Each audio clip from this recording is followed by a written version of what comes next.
Chelsea, welcome back to the show.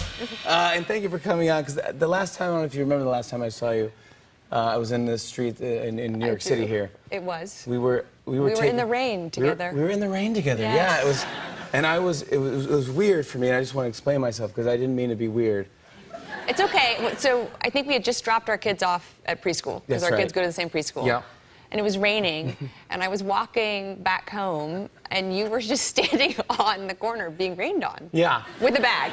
I had a bag, yeah. And I go, and you came up to me, and you go, "Do you want my umbrella?" Yeah, because I had a hood. You have a hood. And you had no hood and no umbrella. But I was nervous because I actually was going into, is it Bedford Cheese Shop? Yes. Right there, and I was going into the cheese shop, and I'm a bad liar, so I was telling you the truth, and I said, and I was stuttering, and I said, I'm actually going into the cheese shop because I'm going to sell cheese to them. And I was like, you're going into the cheese shop to sell cheese. It's the weirdest thing. But I wasn't selling it, but I was, because... And then you were talking about goats? Yes. I started talking about goats because this is a true story. And there were blueberries? Well, no. So Lauren Michaels has a blueberry farm in Maine, and he actually has these goats. I played with the goats. They're really cute. And I know the family, the Beals, they make their own goat cheese, and it's really delicious. And so I got some of the cheese, and I was trying to ask the cheese place to sell. I know, as I'm saying it now, it sounds like the biggest lie. And I'm like, dude, I'm trying, and I'm getting rained on. And you're like, you are a weird dude. Like, what is going on? Anyway, I just want to apologize. And were you successful? I don't know yet. It's still up for grabs, Okay. but it's the best cheese, Josh Pond cheese. It's really good, and and the goats work really hard, and they're really good, and I love them. Anyways, I wanted to apologize for being so weird, and thank you for offering me your umbrella. Anytime. You're very nice. Let's talk about the book, pal. Start Now, You Can Make a Difference. I love it. Thank you. Now, was this your fourth? It is my fourth book for young readers. You are crushing it, and they're great. My kids have all your other books, and they read it all the time. They love it. She Persisted. Fantastic. What made you want to do this one?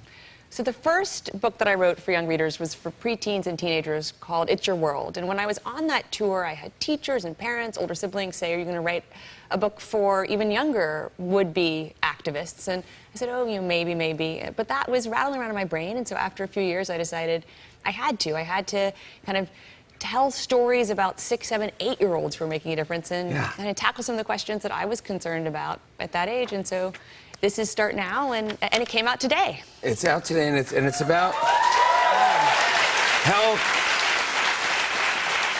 You talk about everything in here.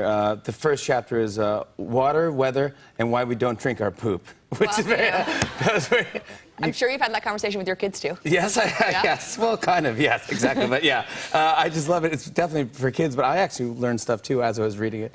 I didn't have a problem with that. It's particular. Anyways, I know I sound like just a weird guy selling cheese and trying to.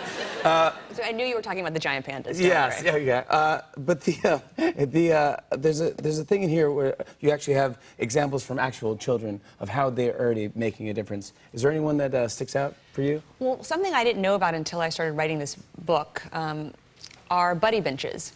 And I learned about this... Buddy benches? Buddy benches. I learned about this kid, Christian, whose family was moving to Germany and then decided to stay in the United States. But when they'd gone to visit schools in Germany, he saw these buddy benches that if kids were feeling lonely, they could sit on. And other kids at the school had a responsibility, but really the opportunity to go and sit down and say, you're not alone. Like, what do you want to talk about? And just be a buddy. And so when he came back to the U.S., he asked his school if they could have a buddy bench. And thankfully, they said yes. And then he started an effort. Now there are buddy benches in hundreds of schools in every single state. Wow. How cool is that? Great. Sit on the bench, somebody goes, hey, tell me about your stuff. You also talk in here about bullying, which is really, it's just an awful thing. I mean, especially with social media and stuff today, I just go like, oh. And I'm sure you've been a victim of bullying. And I've seen for as long as I can remember. But you fight back. Well, I respond with kindness, which is, I think, standing up, but hopefully not aggressive. Because I used to ignore the trolls. I used to kind of follow the, like, don't give them oxygen, don't feed them approach. But I think that could have been interpreted as being kind of complicit in that ugliness. And I can't respond to all of it because that would consume every minute of every day and maybe part of my soul. But I do think it's important to respond to some of it and to show that this is not okay. And I feel that way particularly now as a parent. Yeah, me like, too. I don't want my children to see me ignoring it. I want them to see me engaging with radical kindness and empathy. And that works? I hope so. Yeah. I hope so. It's cool. I love it. Chelsea Clinton, everybody. Start now. You can make a difference. Thank you, Jimmy. It's available now. Please come back and Thank you. I'll bring an umbrella for you. Next time. Next time for you.